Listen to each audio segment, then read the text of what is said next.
Hello all you Knight Rider fans. We are back with another Not a Director's Cut installment, this time focusing on deadly maneuvers.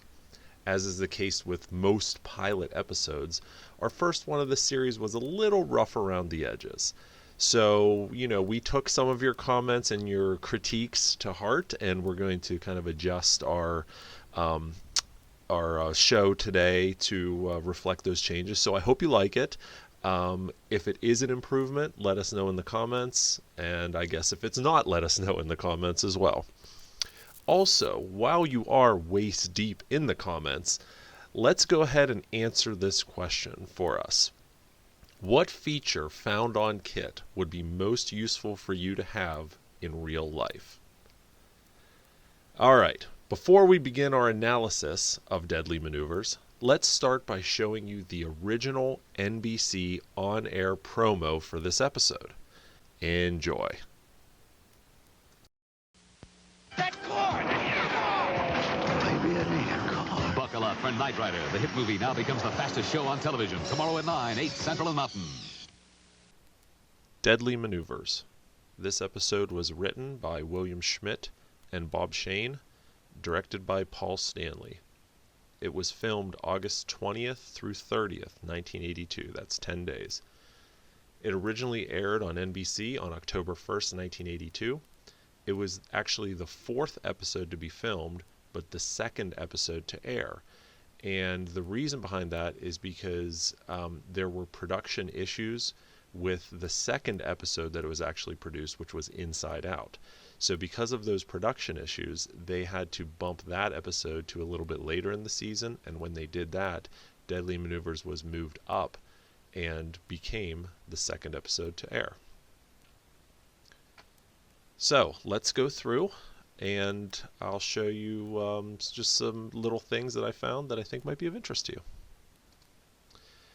So the opening title sequence changed a little bit from the pilot episode. The main differences are we now have Richard Basehart's narration of the series, which will continue on through the very end of the series. And we also have the introduction of Patricia Mcpherson, who played Bonnie Barstow, of course. And one interesting note here is that in Deadly Maneuvers, whenever we see her title screen, we see just her name. But moving forward in future episodes, it changes slightly where it says also starring Patricia Mcpherson.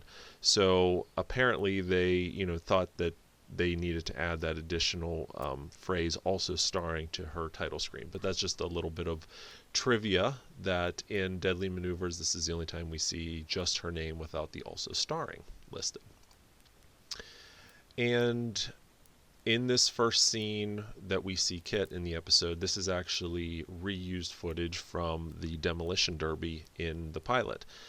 It's zoomed in so far that you can't really see that, but in the episode, KITT is, driving while Michael is playing the car racing game, but in reality, this was just reused footage from Saugus Speedway from the demolition derby.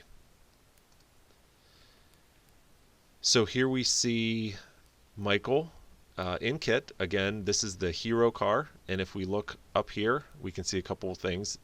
Going back to our first video, we can see back to the pilot, whenever I was mentioning that white wire, here it is. This is the white wire I'm talking about if you didn't catch it last time. So this is the power wire going to the overhead console, and it's just a little detail, but it's one of those things that they didn't fix pretty much throughout the entire first season.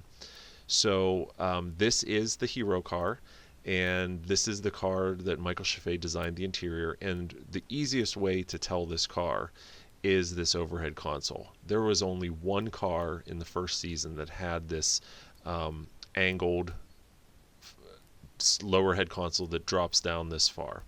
You can also see that they had the original rear view mirror mount is still on the car, and this is another detail that stays on this hero car pretty much throughout the entire first season. Moving forward, we see the game that Michael is playing on KITT, which is your classic Atari and television, whatever, auto racing game from 1982, which was, of course, state-of-the-art back then. And Michael was playing with an Atari joystick. We see this joystick again in Soul Survivor from the second season when Michael was playing Pac-Man in KITT. And just, little details that you can see, this car, it was so early in the series that they hadn't really refined the cars yet. So you can see they yanked out the Trans Am seatbelts, and all that's left is the hole in the headliner where the seatbelts did go. A little bit later in the series, they'll recover this, and then that'll be smooth and you won't see that. But it just kind of shows not the rush to get into production, but they didn't bother, fixing these details for the beginning of the series.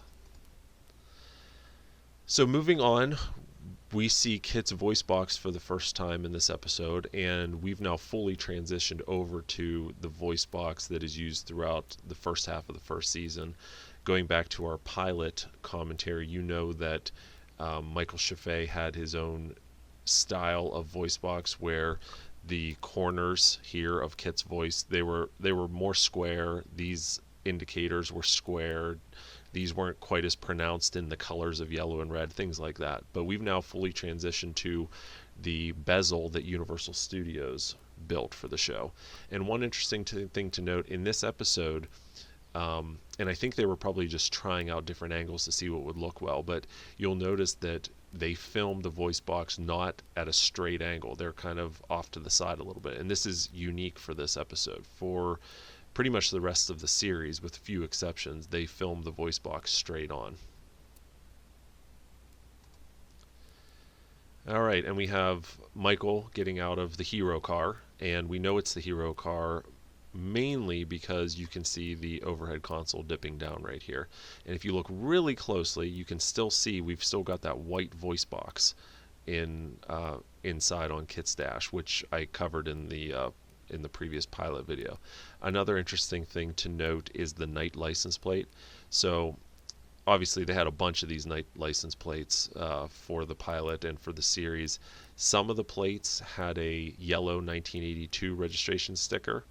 This plate in particular is actually a red 1983 sticker. So this one says October of 83. You'll see May of 82. You'll see a bunch of different combinations going throughout the series, and eventually the stickers go away altogether. But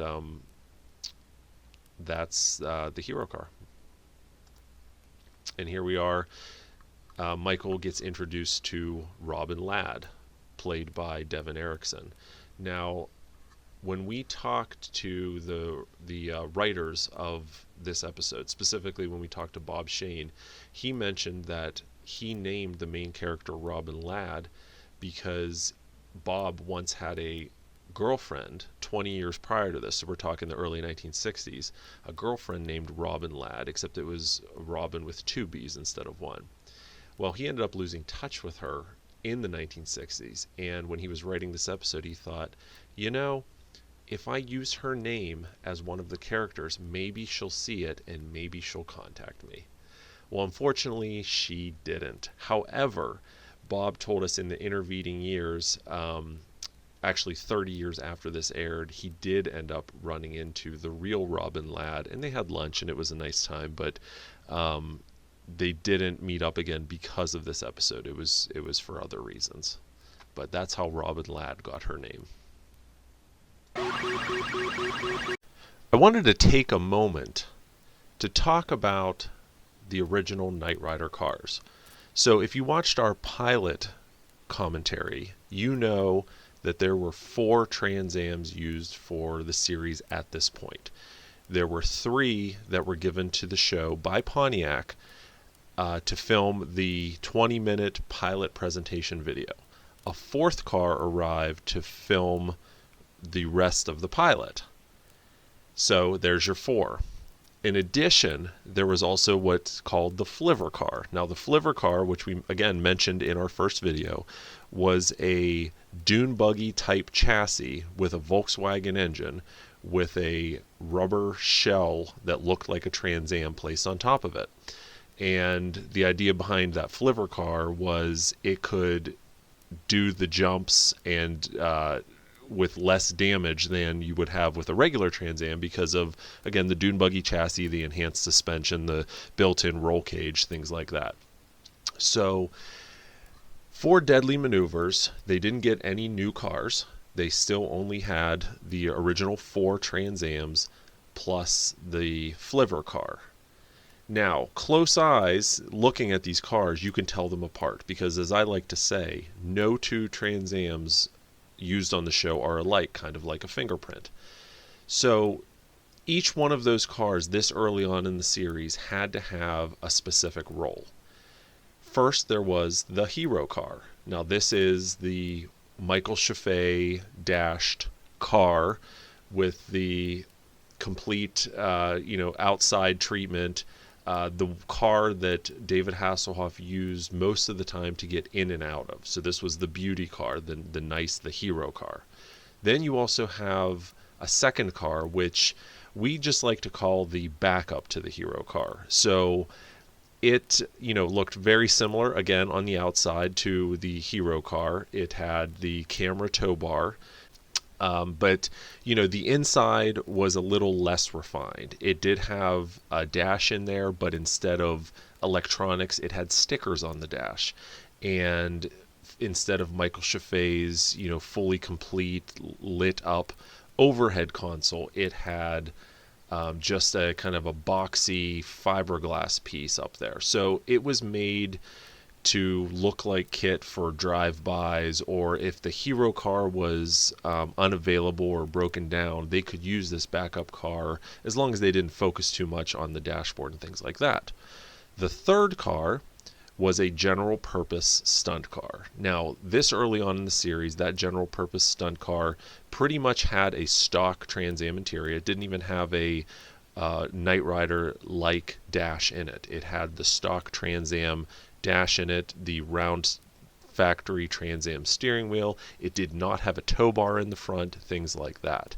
It was used for your general purpose, your sliding around corners, burnouts, things like that. The fourth car was a mostly dedicated jump car, and it was a Trans Am that received a roll cage that was welded into the car, and it was used for a lot of the jumps. It was also used, as you'll see here in our analysis of Deadly Maneuvers, it was also used for some general stunts as well, but for the most part, it was reinforced and used for jumps. It had plexiglass or acrylic windshields and side windows and a rear hatch to again make it so upon landing that the glass wouldn't bust out. So you can identify that car fairly easily whenever you're looking at it, because you'll see a roll cage. You'll notice that the windshield and the side windows look just a little bit off.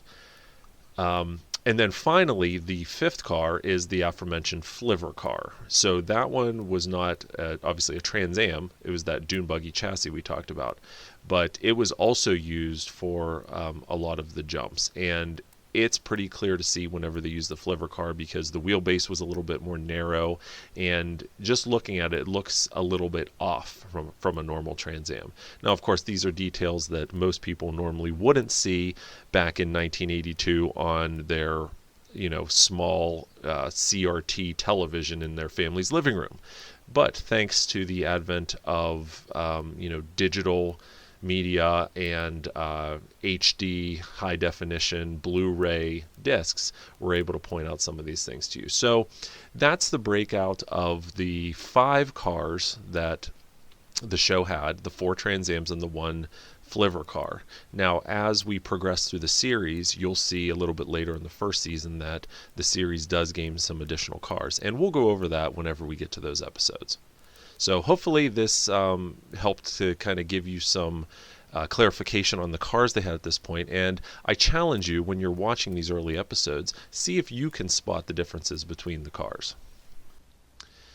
And here we see Michael and Robin leaving the car return place in the hero car. And down here we can see the tow bar of the hero car. So at this point in the series, they had 5 different cars, 4 Trans Ams and 1 Flivver car, and only 2 of the 4 Trans Ams had this tow bar at this point in time. The hero car and the backup to the hero car. The other 2 did not have a tow bar. So the tow bars were used to connect. Whenever they were filming inside of the car for insert shots, they would connect a camera truck to the Trans Am through this tow bar receiver. So if you can picture it, there was it looked like a V shape right here, and there were 2 pins that connected into the receiver on either end, and then it was connected to the hitch of the camera truck. They would put the Trans Am in neutral, and then they would film the interior shots of the car while it was being pulled by the camera truck. So that's why you see KITT having these camera tow bars. And if we look here, this is a perfect example of KITT being towed by the camera truck via that tow bar. So this is, again, the hero car. And if you look off to the right here, you can kind of see a mount for either for the camera or for some lighting equipment. I think a little bit later on I've got a screenshot for you where you can see a little bit more of that. But that's what that is, and this is them being towed by the camera truck. And here we are whenever Robin gets back onto the Englehart Weapons Center base, and she's greeted by her old friend General Duncan, who informs her that her father was killed. The reason I point out this screenshot specifically is not because of this meeting, but actually because of this belt buckle. So you'll see Michael has an affinity, especially in the first season, for wearing nice big cowboy belt buckles. And he becomes famous for wearing one that's emblazoned with a letter K for knight. Well, as you can see early on, this early in the series, he doesn't have his K belt buckle yet. He's just wearing kind of a generic one. It almost looks like a B, but it's not. But he's just kind of wearing a generic belt buckle now, but he will get his K belt buckle here in the next few episodes.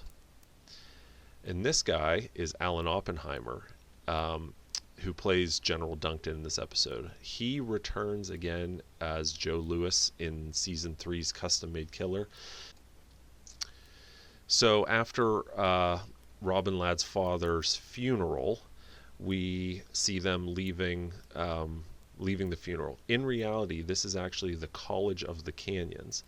And a couple years ago, we had the chance to go to College of the Canyons, and we got to see, we stood in these exact spots, and we got to kind of get a feeling for the episode, just looking around, taking pictures, and it was really kind of a special time to see this place and actually walk around the grounds. So here they are again. I mean, it's just a massive, massive complex. And they filmed at College of the Canyons for a number of episodes. This is the location from Junkyard Dog where KITT was rebuilt. College of the Canyons was used in Knights of the Fast Lane. It was used in Night Strike. It was used in The Wrong Crowd as Arquette Industries. So lots of Knight Rider history at this college campus. So here's our first appearance in this episode of the stunt car, the kind of purposed stunt car. This wasn't one of the jump cars. This wasn't the hero car. This wasn't a backup to the hero car. This car was built specifically for stunts. And if you notice, we've got no tow bar in the front because this car was never meant to be pulled and have the inside filmed. We've got a passenger side seatbelt still there. We've got kind of a squared off fake overhead console. Details like that. And if you could see the inside, you'll see there's no Trans Am dash. You see you've got the round wheel here, and we've got a little bit of a curve here, which is just a fake piece that they put over the dash to kind of make it look like KITT from afar. And of course, as KITT spins around, we see that they apparently had to change the light bulbs at one point, and when they did, they put the bulbs in backwards, so we've got a taillight over here. But and we'll see this error in a couple episodes before they finally fix it. And you can also see here when the cars spin the whole way around, you can see it actually has both seatbelts, left and right. And there's a little closer shot. So this shot, which is again an establishing shot back at College of the Canyons, the reason I point this out is because off to the right here, which is kind of hard to see because the camera's panning off to the left, but this is a row of garages. This was actually their auto shop. And this location over here is where they filmed the climax for Night Strike whenever they were robbing the gold depository. And this is the location in Knights of the Fast Lane where they were trying to break into KITT, and where they had the girl held hostage there, things like that. I mean, this area was used extensively. And now we move to an interior shot of the hero car, and this is after obviously Universal Studios got their hands on it. So you can see just kind of how crude that the dash became. So whenever they pulled the original Michael Chaffee dash out of the car and they took molds of it and they cast their first copies, they put their first cast in this car. My theory is that Michael Chaffee's dash unfortunately did not survive the original molding process, because you have to remember his dash was made out of balsa wood covered in Bondo, smoothed out and painted. So for any of you that have molded fiberglass, you know how important the plug is, and I'm betting that whenever they went to pull the original Chaffee dash out of the mold after it had cured, I'm betting it probably unfortunately broke kind of severely. And what happened was that was most likely trashed, and the first copies they cast out of those molds went back into the hero car. Because if you look here, you can see we've got a seam line between the pods and the dash, which Michael Chaffee's didn't have. We've got a kind of a hastily placed in voice box. We've got a steering wheel without the logo on it. I mean, I think that the fiberglass was from Universal, and then they took Michael Chaffee's original electronics and put it back into this dash, unfortunately. And you can see here on the next screen, we kind of zoom in, and looking at these electronics, these look like Michael Chaffee's original electronics from the pilot. But this voice box, what they did was, I'm pretty sure they cut out his original voice box and molded it separately, and then this was kind of the result when they put the car back together. So here's a better look at the garage stalls I was just talking about. You can see they're all numbered with giant numbers 1, 2, 3, 4, 5, 6. And go back and watch, especially Night Strike and especially Knights of the Fast Lane. So whenever the Dagger DX in Knights of the Fast Lane leaves the garage stall and KITT comes racing out to chase him, they come out of these stalls and KITT comes around this corner and runs down this road and starts chasing him. So again, just a really cool place. If you're ever in Southern California and you have the chance, I highly recommend going out there and just walking around the grounds. It's just fascinating. So this is when Michael pretends to be a vendor, and I always thought this was neat. This is one of the details you don't see. I paused on the snack tray that he was taking around to the different officers, and it's just kind of neat to see the snacks of 1982. You've got a strawberry fruit pouch thing here. Most of these you can't see, but what I really like are these packs of M&Ms. And if you look at it, they put a giant green sticker on them, and then they covered them with a red sticker. Again, just like in the pilot whenever they covered up the Pepsi sign, this is product placement that wasn't paid for, pretty much. So they needed candy, but they didn't want to give free advertising to M&Ms. So they covered up the logos. And that's what you get here. And you'll see, if we zoom ahead a little further, Michael picks up and gets ready to hand the officer an ick bar, not a Snickers bar. It's an ick bar. And you can see that they put blue tape over the SN and the ERS here. So I hope he likes his ick bar. Moving forward, we've got some stock footage here. This is from the pilot, and this is the original John Ward nosed car that they're using just for an insert. And this goes back to what I said in the pilot about how they're going to reuse this John Ward footage, the footage shot for the original pilot presentation when KITT had his altered nose. They're going to use this throughout the entire series, and we'll see it. We see it here in just the second episode to air. So here's another interesting shot, and it's kind of a rare shot in that, well, first of all, we see that this is not the hero car. This is the backup to the hero car. If you notice the overhead console, it doesn't come down and angle up. This is just kind of rounded here and goes straight across. This is another instance where they're using the backup to the hero car. This is the car that was seen in the opening seconds of the intro for all 4 seasons, and this is also the car that we currently own. But what's interesting about this shot is this was actually filmed on a soundstage.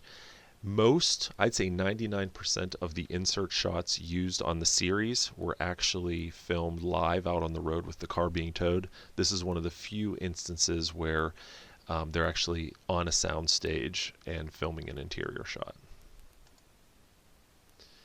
So this is the scene where the bad guys are trying to run KITT off the road, and this is kind of a blink and you miss it moment, but this is the roll caged acrylic windowed jump car that they're actually using for this stunt. And you can't see it too well in the dark, but it's actually got a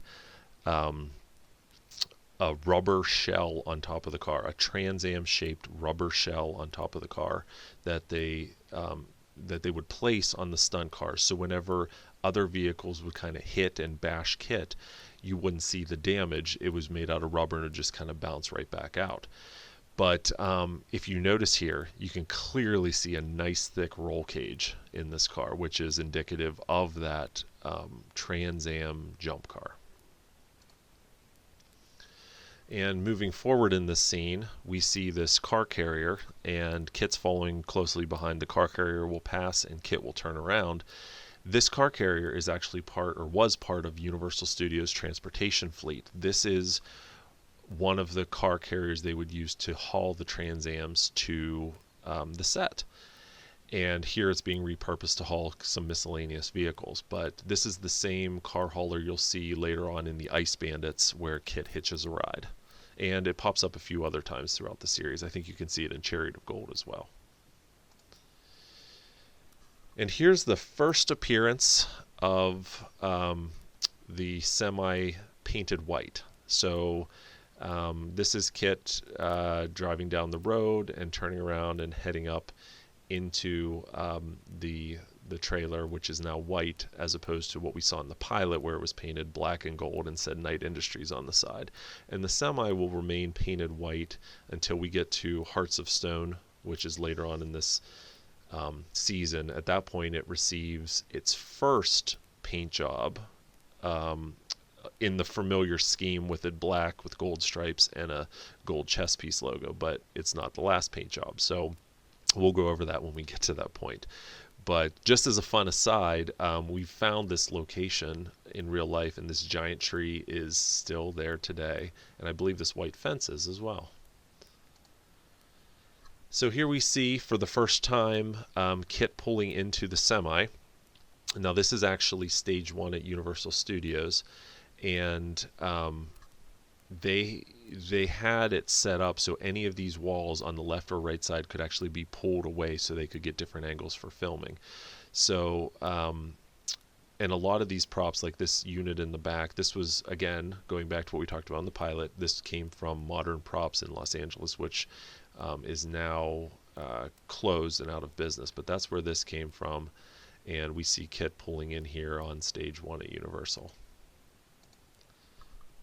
And this is also our first appearance of Patricia Mcpherson as Bonnie Barstow. Now remember, this episode was filmed 4th, so even though this is our first appearance, this is actually Patricia Mcpherson's 3rd episode to film. The first one she filmed was Inside Out, which comes later in the series. Then it was Good Day at White Rock. Then it was Deadly Maneuvers. And what I was saying before about how these walls could be removed, it's kind of hard to see here, but there are better shots later in the series of kind of this framing goof. But if you look over here just ever so carefully, you can actually see stage 1. So you can see kind of way in the back, looks like there's some crates or boxes here, but you're actually looking out into stage 1 at Universal. So here we are at another reused filming location. We'll see this again in Night of the Chameleon towards the end, where KITT has a grenade thrown in his trunk. But this has been used in many locations. If you're a fan of the A-Team, this was also used in the 5th season premiere as the stockades where they're going to be executed, but then they promptly escape.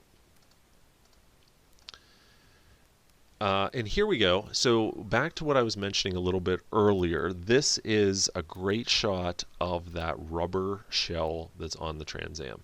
So this is a giant molded rubber piece in the shape of a Trans Am. You can see it doesn't include the headlights or the front bumper. It stops right here at the hood, and it's all one piece. It includes, it doesn't include the mirrors. It's kind of cut off right here, and it sits between the mirrors.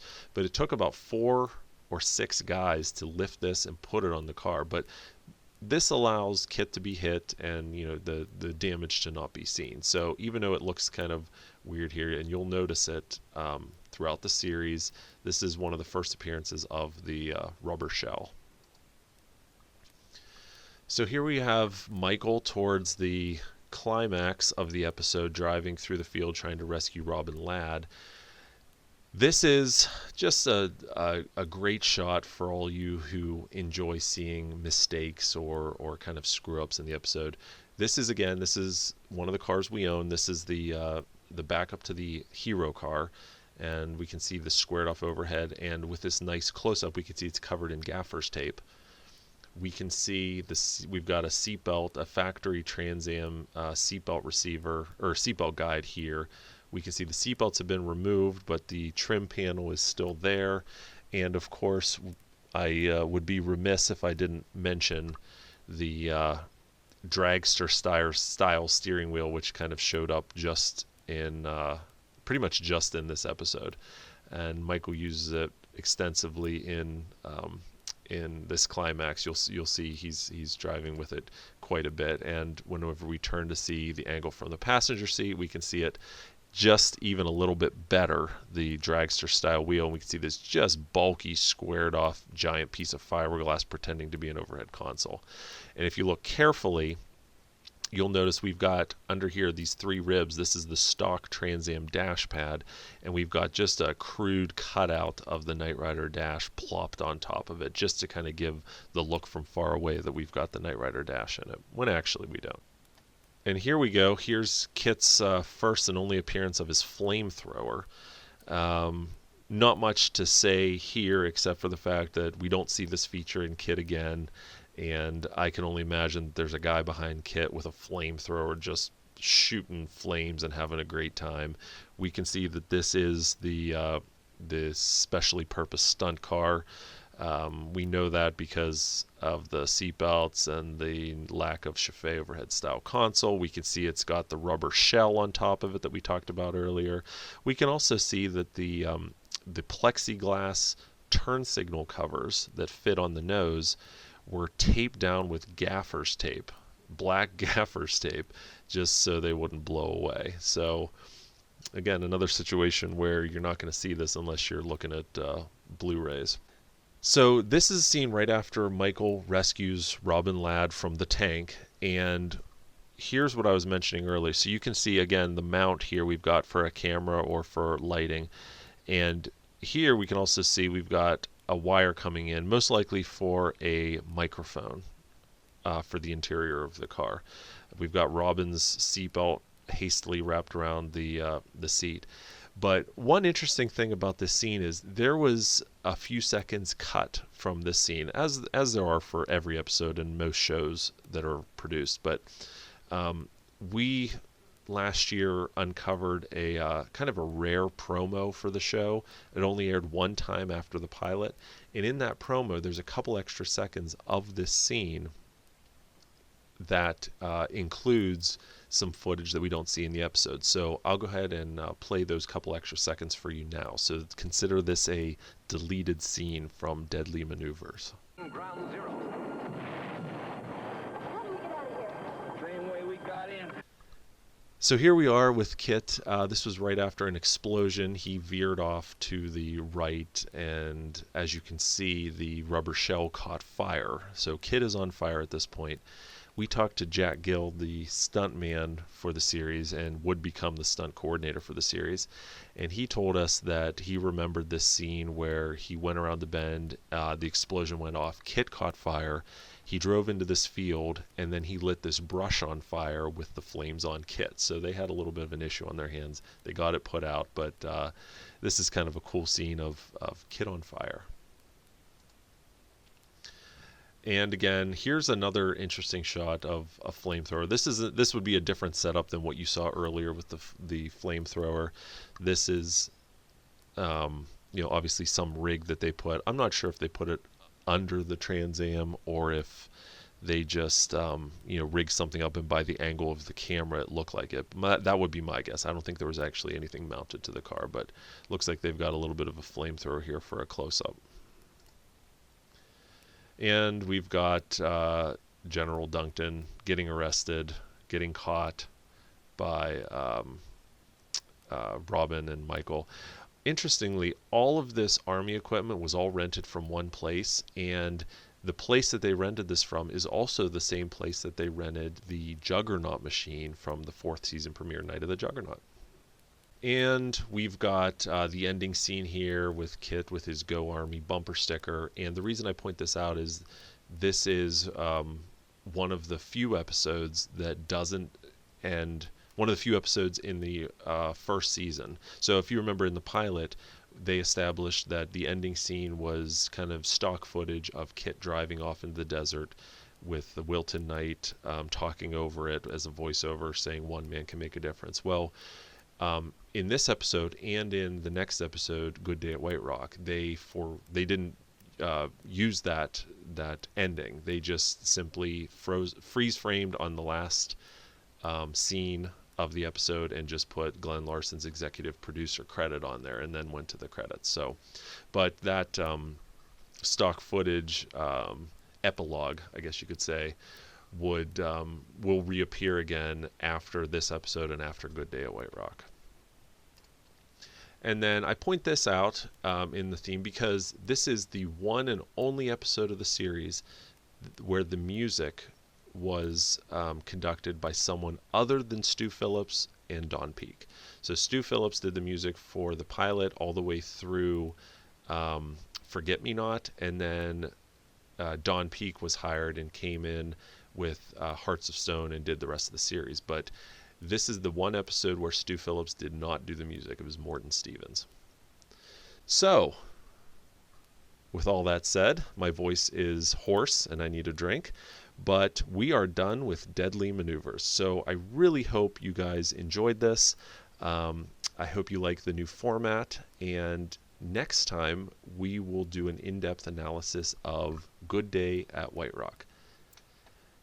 If you like this, please consider subscribing to our channel. If you haven't, please give us a thumbs up. Click the notification icon so you get notified when we have new content. And, if you feel like it, share this video. All that stuff. We truly appreciate it. It really helps us. It motivates us to get you more content as soon as we can. So with that said, thanks a lot, guys. Thanks for watching. We'll see you next time. And now, while we listen to Joe's selection of Knight Rider music that we received directly from Don Peake himself, we'd like to thank these Patreon supporters. Look at you guys scrolling up the screen to my right. Wait a minute, how can you tell which... side is my right, since you can't see me because I'm not on camera. Oh well, you know what I mean. We're featuring these fine supporters at our Knight Rider Prop Restorer level. Thank you very much for your support. And for those of you at the Knight Rider History Hunter level, we're recognizing you right now in the description. Now, if you enjoyed seeing this golden nugget of Knight Rider history being rescued from obscurity, then please consider supporting us on Patreon. Your support would empower us to bring you even more of these historical nuggets. We are the Knight Rider Historians. Till next time, take care, everybody. Bye-bye.